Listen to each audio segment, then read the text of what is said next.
কচু শাক দিয়ে একটা নতুন রেসিপি দেখাবো। হয়তো অনেকের কাছে এটা নতুন, তো আশা করছি সবারই ভালো লাগবে। আসসালামু আলাইকুম, কেমন আছেন সবাই? আমরা আলহামদুলিল্লাহ আল্লাহ তাআলার অশেষ রহমতে ভালো আছি। অনেক দিন পর চলে এলাম নতুন একটি ভিডিওতে।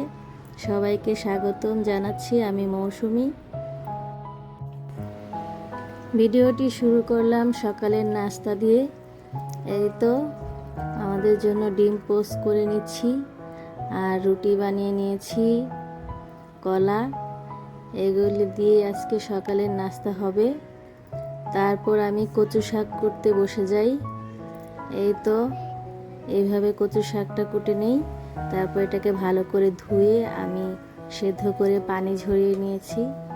আর এই যে মেন আকর্ষণ, আমি গরুর মাথার মাংস নিয়েছি, আর এই গরুর মাথার মাংসটাও আমি ভালো করে প্রসেস করে নেই।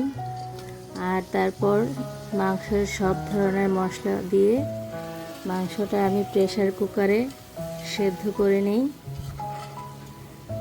এই তো এইভাবে কারা কারা খেয়েছেন তারা কমেন্টস করে জানাবেন, আর যারা খাননি তারা অবশ্যই ট্রাই করবেন।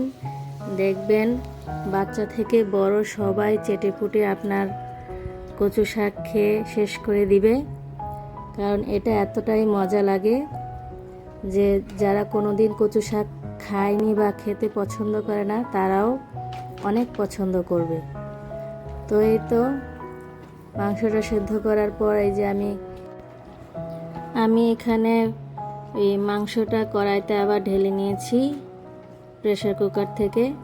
তারপর কচু শাকটা মিক্সড করে দেই, এর মধ্যে আমি জিরার গুঁড়াও দিয়েছিলাম। এই তো তারপর যখন একদম শুকনো শুকনো হয়ে যায় তখন আমি এই কচু শাকটা নামিয়ে ফেলি। এটা অনেক মজা হয়েছিল, আমার একবেলায় কচু শাক এটা শেষ হয়ে গিয়েছে। তো যারা কষ্ট করে এই পর্যন্ত আমার ভিডিওটি দেখেছেন তাদেরকে অনেক ধন্যবাদ। আসসালামু আলাইকুম।